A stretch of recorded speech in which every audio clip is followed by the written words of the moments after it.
আম্মু আসলে হচ্ছে আম্মুর সাথে আমি চলে যাব, আমি সুন্দরভাবে থাকতে পারি, কোনো কাল নাগিনীর কুনজর যাতে আমার না পড়ে।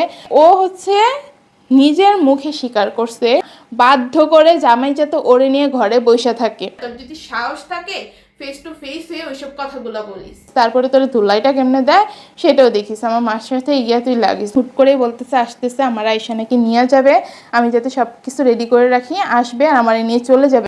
আহা টমাটার বাড়ি মজাদার, বাহ টমাটার বাড়ি মজাদার। গাইস আমার না আজকে এই ব্যাগের কালারটা এত টমেটোর মতো লাল টসটস, ওইটা দেখেই গানটা মনে পড়ে গেছে, এই কারণে আপনাদেরকে একটু গেয়ে শোনালাম। মানে গানটা আমার অনেক পছন্দের। আপনাদের কার কার গানটা ভাল লাগে অবশ্যই কমেন্ট করে জানাবেন। আসসালামু আলাইকুম, welcome back to my another new blog. তো মানে কিছু মানুষকে কয়েকদিন ধরে অনেক বেশি হচ্ছে আমি বুঝাইছি, সাবধান করছি যাতে আমার পিছনে লেগে না থাকে। কারণ তারা মনে করে কি তারা দৌড়াইতে দৌড়াইতে না অনেক দূর আগায় চলে যাবে, এখন যেই জায়গাটার মধ্যে আছে তার থেকে অনেক আগায় যাবে, কিন্তু এইটা ভুলে যায় যে ওই যে মোল্লার দৌড় কিন্তু মসজিদ পর্যন্তই। ওই মোল্লা মনে করেন যে যত দিকেই যত দৌড়াদৌড়ি যাই করুক না কেন, যেখানে গিয়ে থাকুক না কেন, তার কাজটা মেন কাজটা মসজিদে, তারে কিন্তু আবার ওই মসজিদেই ফিরে আসতে হয়। তো আমাদের সবারই কিন্তু এই জিনিসটা মাথায় রাখা উচিত যে আমাদের সবার মধ্যে আল্লাহ একটা সীমাবদ্ধতা রাখছে। তো আমরা যে কোনো কাজ করতে গেলে আমাদের মাথায় রাখা উচিত যে হ্যাঁ আমার ওই জায়গাটার মধ্যে একটা সীমাবদ্ধতা আছে, আমি ওটা চাইলেও করতে পারবো না, বা যদি করতে পারি আমার করা উচিত না, আমার জন্য যতটুকু সীমাবদ্ধ আমি অতটুকুর মধ্যেই থাকবো। কিন্তু না, আমরা না মানুষজন সেই সীমাবদ্ধতা ভুলে যাই। মানে আমাদের যে সম্ভব না চাইলেও সব কিছু করা, মানে তার চেয়ে বেশি বেশি সবসময় করতে যায়, আর করতে গিয়ে হচ্ছে ধরাটা ঠিক ওই টাইমেই খাই। মানে আমাদের গ্রামের ভাষায় একটা প্রবাদ আছে, যদিও বা আমার পুরোপুরি এখন মনে নাই, পাখি বেশি উঠতে নাই, ওই দানা ঝাপটাইয়া পরে আবার মা বাপ আপনজনদের কাছে আসতে হয়, যারা একসময় হচ্ছে বিপদে সাহায্য করছে তাদের কাছেই আসতে হয়। মানে পুরোপুরি আমার প্রবাদটা মনে নেই, যতটুকু মনে আছে ততটুকুই আপনাদেরকে বললাম। তো বড় সতীন এতদিন অনেক বড়াই করছে জামাই নিয়ে, আমি ওরে প্রত্যেকটা দিন বলছি যে তুমি এখন জামাই নিয়ে আসছো, দরজা আটকে থাকতেছো, হ্যাঁ তোমার এখন সময়টা খুবই ভালো যাইতেছে, তোমার জামাই তোমাকে তোমাকে করতেছে, তাই বলে তুমি অতিরিক্ত বাড়াবাড়ি কিছু করো না। অতিরিক্ত বাড়াবাড়ি কিছু করলে কিন্তু জিনিসটা রূপটা আসলেই খুব খারাপ হবে, ফলাফল তুমি খুবই খারাপ মানে খারাপভাবেই পাবা। জামাই তোমার কাছে আছে, তোমার কথা শুনতেছে, তোমার মানে যা বুঝাইতেছো তাই বুঝতেছো, তোমার কথা শুনতেছো, মানে কি তুমি তার ব্রেনটা ওয়াশ করতেছো, মানে একটু কুয়ারা করে এটা সেটা উল্টাপাল্টা বুঝাইয়া, এই কারণে মনে করতেছে তুমি হয়তো বা ঠিকটা বলতেছো, তোমারই বিশ্বাস করতেছে, তোমারই মনে প্রাণে হচ্ছে জাপড়ে রাখতেছে, তোমারে নিয়ে তার দুনিয়ার হচ্ছে সমস্ত ভয়, জামাইয়ের পুরো দুনিয়া বলতেই তার বড় বউ হয়ে গেছো। তো যাই হোক, তুমি যেহেতু জামাই নিয়ে ভালো আসো, জামাই যেহেতু তোমার নিয়ে ভালো আছে, তো ভালো থাকো, তোমরা যেহেতু ভালো আছো ভালো থাকো, আমি তো খারাপ মানুষ, আমার পিছনে কেন লাগবা। এই উত্তরটা আমি না দিলে না, ও বলছে কি যে আমি যখন 7 মাস বাবার বাড়িতে ছিলাম তখন তুমি কেন আমাকে নিয়ে কথা বলছিলা, আমি তোমাদের হাজব্যান্ড ওয়াইফের বিষয় নিয়ে কয়টা কথা বলছি, কয়টা কথা বলছি, তুমি আমারে এই বিষয়টার মধ্যে ইনভলভ করছো, শুরু থেকে শেষ পর্যন্ত ইনভলভ করছো, এই জন্য আমি তোমার বিষয়ে 7 মাস কথা বলছি, নাহলে তো আমার কথা বলার কোনো দরকার ছিল না। আর আমি তোমার এইটা বলি নাই, আমি বলছি তুমি আমার নিয়ে কথা বলতেছো, কথা বলো, আমি তোমার সুযোগ দিয়ে রাখছি, কিন্তু আমাদের হাজব্যান্ড ওয়াইফের মধ্যকার বিষয়ে তুমি কোনো ধরনের কোনো কথা বলবা না। তারপরে তুমি ডাইনে আসো কি তোমাদের ডিভোর্সের বিষয়ের কথা, তো তোমার ডিভোর্সের বিষয়ের কথা, তুমি আমারে হচ্ছে ডিভোর্স দেয়াইতে চাইবা জামাইয়ের সাথে, তুমি আমারে বাড়ি থেকে বের করে দিতে চাবা, জামাইয়ের ব্রেন ওয়াশ করাইয়া আইনজীবী দিয়ে ফোন দেওয়া, এটা করবা সেটা করবা, আমারে ভয় দেখাবা, ফোন দিয়ে হচ্ছে হুমকি ধামকি দিবা, আর আমি হচ্ছে সব শুধু তোমাদের মানে সহ্য করবো, আমি হচ্ছে চলে যাই, আমার বাবা বাড়িতে চলে যাই নাকি, এটা নিয়েই তো তোমরা ছিলা। তো যাই হোক গাইস, ও তো সাকসেসফুল হইতে পারে না, এই কারণে তোমার ডিভোর্সের বিষয় নিয়ে আমার কথা বলতে হয়েছে। শুরুর দিকে আমি বলছি, শুরুর দিকে তোমার নিয়ে কোনো উল্টাপাল্টা কথাই আমি বলিনি, তুমি উল্টাপাল্টা শুরু করছো, আমি উল্টাপাল্টা শুরু করছি। বাবার বাড়িতে পাঠানোর অনেক শখ ছিল না, আমার বাপ মা সব কিছু বড় সতীন টাইন আনছে না। গাইস আপনাদেরকে তো এটাই বলতে ভুলে গেছি যে আমার আম্মু কিন্তু আজকে আসতেছে, আব্বা আম্মু দুইজনই আসতেছে। আম্মু আজকে এসে হচ্ছে আমারে নিয়ে যাবে, মানে বড় সতী ওই দিন এত এত কথা বলছে, আমার মায়ের সাথে তো আমার যোগাযোগ হইতেছে, আমি যে কাজগুলো করছি আমার মা তো আমার সাথে মাঝে মাঝে টুকটাক কথা বলতো আর বলতো না, কিন্তু আসে না এই বাড়িতে। হ্যাঁ, এটা নিয়েই তো সবার অনেক সমস্যা ছিল। আবার বলতো আশেপাশের মানুষজন আমারে খোঁজা মাইরা যে কি জানি নিজের মায়ের সাথে সম্পর্ক ভালো না, সেই মেয়ে কত ভালো, আমার সাথে কত মিলেমিশে থাকতো, এটা তো বুঝাই যায়। তো আমি আমার মারে যে আঘাত দিছি তার 100 ভাগে 0.1 ভাগ তোমারে আমি আঘাত দিছি। তুমি যে কাজটা আমার সাথে করছো, মা মাই হয়, আমার মায়ের মানে অনেক বড় একটা আঘাত লাগছে। আমি যে কি কি করছি এই সতীনের সংসারে আসার টাইমে, সেটা হচ্ছে আপনারা আমাদের চ্যানেলে গিয়ে প্লে লিস্টে ওই যে সতীন হওয়ার গল্পটা শুনলেই বুঝতে পারবেন। 54 মিনিটের একটা ব্লগ আছে, তো সেটা দেখলেই জানতে পারবেন কি কি করছি। তাও সেখানে সবকিছু বলা হয়নি, যতটুকু বলতে পারছি। তো অনেক বিষয় আছে যেগুলো আসলে আপনাদেরকে বলার মতো না, সবকিছু বলা যায়ও না পাবলিকলি এসে। অনেক কিছু করছি, সবকিছু মিলে আমি আমার মায়ের একটা মাত্র মেয়ে ছিলাম, অনেক আদরে ছিলাম।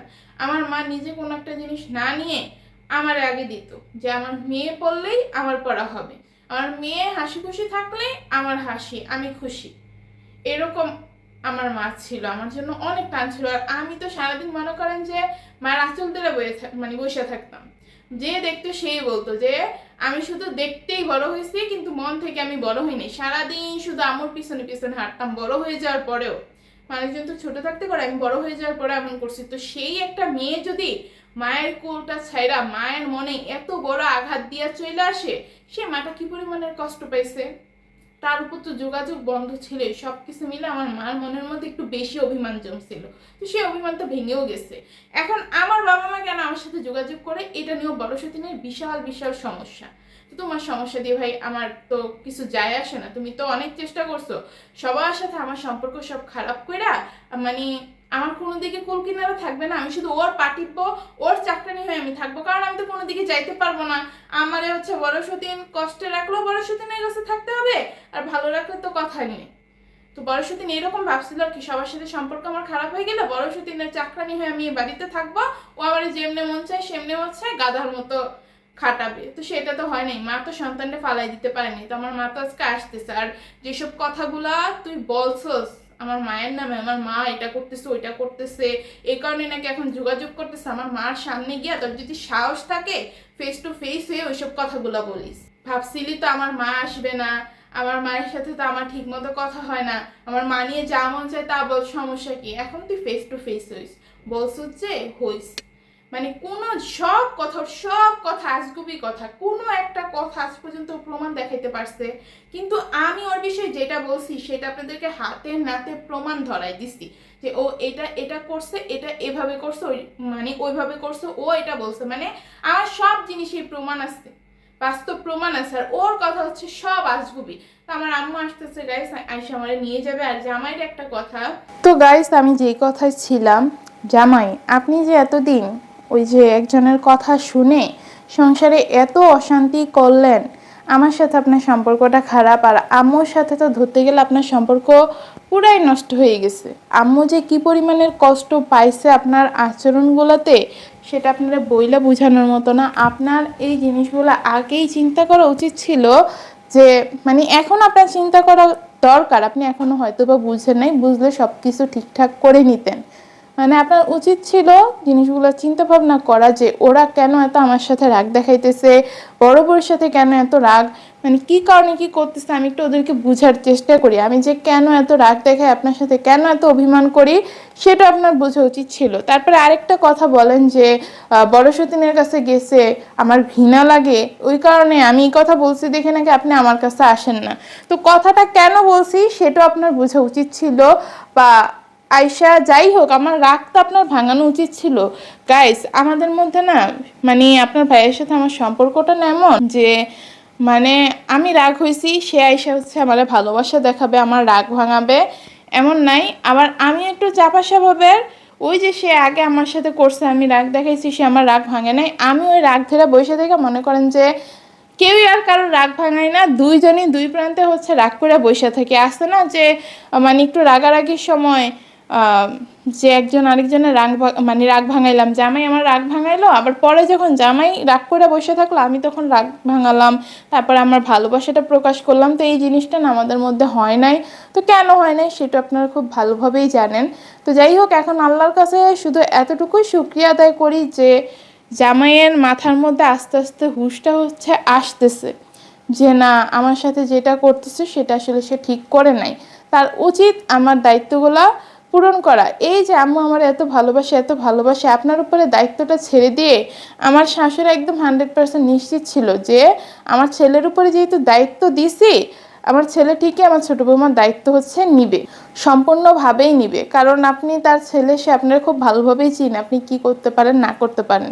তো শাশুড়ি মা একটা হচ্ছে আশা দেখতেছিল, কিন্তু পরবর্তীতে তো দেখলো যে না, আপনি ওই যে বড় বউয়ের কথাতেই বসে আছেন। তো সেই লাভটা হইলো কি আমি সেটাই বুঝতে পারি না। সেই তো ছোট বউয়ের কাছে আসতে হলো, বাজার সদাই আপনারই কইরা দিতে হইলো। এখানে হার জিতের কোনো প্রশ্ন না। এতদিন যে কষ্টগুলা পাইলাম, বাচ্চা মেয়েটা যে আপনারা ঠিকভাবে পাইল না, আমাতুর রহমান তার বাবারে ঠিকভাবে পাইল না, সেই দিনগুলা, যেই দিনগুলা চলে গেছে বা যাবে ভবিষ্যতে, কখনো কি ফিরে পাবেন? আমাতুর রহমানকে এই যে দিনগুলা তার বাবার ভালোবাসা বা যতটুকু পাইতেছে অনেক কম পাইতেছে। আব্দুর রহমান যতটা পাইতেছে ততটা আমাতুর রহমান পাইতেছে না। এই যে দিনগুলা চলে যেতেছে ওর বাবার ভালোবাসা ছাড়া, এই দিনগুলোকে আপনি ওর চাইলেও আবার ফেরত দিতে পারবেন? এই যে আপনার সাথে আমার সম্পর্কটা খারাপ, এটা মানে কোনো না কোনোভাবে আমাতুর রহমানেরও মেন্টালি একটা প্রেশার পড়বেই, একটা বাজে প্রভাব পড়বে আমাতুরের উপরে। আপনি কি চাইলেও ওর এই দিনগুলো ফিরাই দিতে পারবেন? ওর মাথা থেকে মেন্টালি ট্রমাটা দূর করতে পারবেন? কখনোই পারবেন না। তো লাভটা হইতেছে কি, একপাক্ষিক কথা শুনে না, যে ওই একজন দিয়ে আপনি হচ্ছে সত্য একদম সব কিছু ভাবতেছেন, দুনিয়া বলতেই তারে শুধু ভাবতেছেন আপনি, যে সব জিনিস সত্যি কথা বলে, সে যা বলতেছে তাই ঠিক, তাই হচ্ছে সবসময় সঠিক হবে। এইটা তো ঠিক না। একপাক্ষিক কথা যখন শুনবেন তখন মনে হবে যে না, ওই ঠিক আছে। কিন্তু সবার কথা শুনে সবার কথাগুলো যখন আপনি হচ্ছে চিন্তা করবেন, তখনই না আসল সত্যটা বের করতে পারবেন। তো যাই হোক গাইস, কি আর বলবো। আর বড় সতীন, তুই যে একটা দিক দিয়ে ধরা, সেটা আমি বলি কিভাবে ধরাটা আগের দিন খাইছো তুমি। মানে ও হচ্ছে নিজের মুখে স্বীকার করছে যে ও আমাদের জামাইয়ের কাছে আসতে দেয় না, বাধ্য করে জামাই যাতে ওরে নিয়ে ঘরে বসে থাকে। ও বলছে কি যে কি জানি কই আমারে প্রশ্ন করে যে কই আমি না জামাইরে বুঝাই, জামাই তো আটকে রাখতে পারলাম না, জামাই তো আমার কথা শুনলো না। মানে কি, ও জামাইরে বুঝায়, ও জামাইরে বুঝায় কন্টিনিউয়াসলি, ও জামাইরে হচ্ছে কানপোয়ানি দেয়, মাথাটা নষ্ট করে, যাতে আমার কাছে না আসে, আমার দায়িত্ব হকগুলো পূরণ না করে ওরে নিয়ে থাকে। আর আমি যাতে দিনের পর দিন কষ্ট পেয়ে পরে সংসার থেকে চলে যাই, আর আমার নামে তো উল্টাপাল্টা যা ইচ্ছা তা আসেই। তারপরে এই যে আমি অসুস্থ, এখনও কিন্তু আমি অসুস্থ, আমার আজকের কথাগুলো শুনলেও বুঝবেন অনেকটা ছাড়া ছাড়া, চাইলেও ওই এনার্জিটা আমি আনতে পারতেছি না নিজের মধ্যে। তো আমি যে অসুস্থ, এই জিনিসটা নিয়ে হচ্ছে জামাইরে উল্টাপাল্টা বুঝাইছে। আর জামাই যেসব কথাগুলো বলছে না, যে আমি নাটক করতেছি, দয়া করে হচ্ছে অসুস্থতার নাটক বন্ধ করে, এটা সম্পূর্ণ জামাই মানে মজার ছলে বলছে। আর আমার সুস্থ হওয়াটা সে মন থেকেই চাইছে যাতে আমি সুস্থ হয়ে যাই। সে খুব ভালোভাবেই জানে যে আমি অসুস্থ। আর যেই হচ্ছে শয়তানের বাচ্চাটায় জামাইরে কান পানি দিছস যে আমি হচ্ছে এসব নাটক করতেছি, তোরে বলতেছি যখন আমারে আবার হচ্ছে ইঞ্জেকশন দিবে, আমার শরীরটা তো আবার খারাপ, আবার কোন দিন আমি বেশি অসুস্থ হয়ে যাই আমি জানি না। যাই হোক, আর এখানে থাকবো কি না তাও তো জানি না, আমি এই কথা কেন বলতেছি। তো যাই হোক, যদি দেওয়া হইতো আমার আবার এই সেম সিচুয়েশনে যদি আমি পড়তাম, তাহলে বড় সতীনটা হচ্ছে কানটা ধরে ওই জায়গায় নিয়ে দাঁড় করে রাখতাম, নে দেখ আয় তোরও একটা ইঞ্জেকশন দিয়ে দিই। মানে এত পাওয়ারের একটা ইঞ্জেকশন দিছে, সবার শরীরে দেওয়া যায় না। আমার শরীরের অবস্থা খুবই খারাপ ছিল, বুঝেন না। 50 আর 70 হচ্ছে প্রেশার। যেই মানুষ একদম বিছানায় শয্যাশায়ী থাকে, ওই মানুষের প্রেশার এরকম থাকে একদম কমে গিয়ে। সেই জায়গায় আমি হচ্ছে সুস্থ স্বাভাবিক এখনও দাঁড়ায় আছি। সুস্থ মানে কি, অসুস্থ তো নিজের মধ্যে আসেই, ফিল করাটা। কিন্তু আমি হচ্ছে স্ট্রংলি দাঁড়ায় আছি, কথা বলতেছি, অন্যায়ের প্রতিবাদ করতেছি। এইটা বড় সতীন হচ্ছে মাইনে নিতে পারে না। আর আমি হচ্ছে ওই বিছানায় বড় সতীনের মতো তো নেকা নেকা আমি করতে পারি না, যে একটু অসুস্থ হয়েছে, একটু মাথাটা একটা ঘুরানি মারছে, আমি হচ্ছে বিছানায় শুয়ে আছি কান্নাকাটি করতেছে, আমি অসুস্থ হয়ে গেছি। যেমন জামাই আমারে হচ্ছে বাজার সদাই করে এনে দিচ্ছে দেখে বড় সতীনের কান্নাকাটি অলরেডি শুরু হয়ে গেছে। তো এইগুলো তো আর আমি পারি না। আমি যতক্ষণ আমার শরীরে কুলাবে ততক্ষণ আমি স্ট্রং হয়ে দাঁড়িয়ে থাকবো, যখন গিয়ে না পারবো তখন আমি বিছানায় শুবো, কান্নাকাটির পরিস্থিতি আসলে কান্নাকাটি করব। আগে ভাগে ভাই আমার এত হচ্ছে ভালো লাগে না ঢাকঢুল পিটাইতে। তো এখন যাই হোক, আমার আম্মু একটু পরে আসবে, আমি যে তার সামনে কি নিয়ে দিব আমি সেটাই বুঝতেছি না। আপনারা তো জানেনই আমার আব্বু অসুস্থ, আম্মু কিন্তু অসুস্থ। তো আব্বু হচ্ছে ব্রয়লার মুরগি একদমই খায় না, আব্বুর কারণে ঘরের কেউই খায় না, আম্মুরও খাওয়া নিষেধ ব্রয়লার মুরগি। তো দেশি মুরগি খায়, এখন আমি কোত্থেকে ব্যবস্থা করে দিব। হুট করেই বলতেছে আসতেছে, আমার আয়সা নাকি নিয়ে যাবে, আমি যাতে সব কিছু রেডি করে রাখি, আসবে আর আমার নিয়ে চলে যাবে। এখন আসবে আর নিয়ে চলে যাবে বললেই তো হয় না, আসবে সামনে নিয়ে খাবার দেয়, এটা তো একটা ভদ্রতা। আমার নিজের চোখেই তো জিনিসটা খারাপ লাগবে। তো আজ তো ব্রয়লার মুরগি আর চিংড়ি মাছ এনে দিছে, চিংড়ি মাছ তো আমার আব্বু আম্মু কেউই খায় না, তাদের একদমই খাওয়া নিষেধ সমস্যার কারণে। এখন আমি তাদের সামনে দিবটা কি সেটাই আমি বুঝতেছি না। তো যাই হোক, জানি না পরিস্থিতি আবার কি হয়, আবার না কোন গ্যাঞ্জাম লেগে বসে থাকে। যাই হোক, এবার আর আমি গ্যাঞ্জাম হতে দিব না। আম্মু আসলে হচ্ছে আম্মুর সাথে আমি চলে যাব, এখানে থাকার ইচ্ছা নেই এত ঝামেলার মধ্যে। যা বলছে, আর বড় সতীনকে তো বললামই, সাহসটা আমার মার সামনে গিয়ে দেখাইছে। এতদিন যে বলছিস আমার মা কেন আমার কাছে আসেন, আমি খারাপ হ্যান ত্যান, ওই কথাগুলো আমার মার সামনে গিয়ে বলিস, তারপরে তোর ধুলাইটা কেমনে দেয় সেটাও দেখিস। আমার মার সাথে গিয়ে তুই লাগিস। আমার বাবা তো অসুস্থ মানুষ, আর সে কিছু বলে না কিছু না, জাস্ট আমারে দেখতে পারলে আমার বাবার শান্তি। বসে থাকে চুপচাপ। তো ভালো জিনিস তো হচ্ছে খারাপ মানুষের আর সহ্য হয় না। পানি যদি পরিষ্কার থাকে, ওই শয়তানের লাড়ে পানিটা ঘোলা করার জন্য, তো ঘোলা করছো সেটা হচ্ছে সামাল দিস এখন। তো গাইস, আজকের ভিডিওটা এখানে শেষ করতেছি। সবাই একটু দোয়া করবেন, শরীরটা খারাপ লাগতেছে যাতে সুস্থ হই।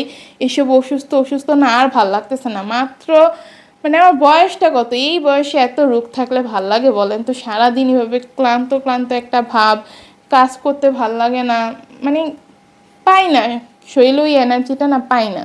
তো আপনাদের কাছে দোয়া করব, একটু বেশি বেশি আমার জন্য দোয়া করবেন যাতে সুস্থ হয়ে যায়।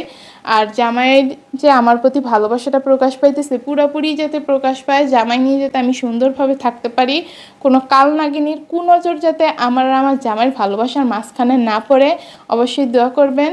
আজকের ব্লগটা এখানেই শেষ করতেছি। আল্লাহ হাফেজ।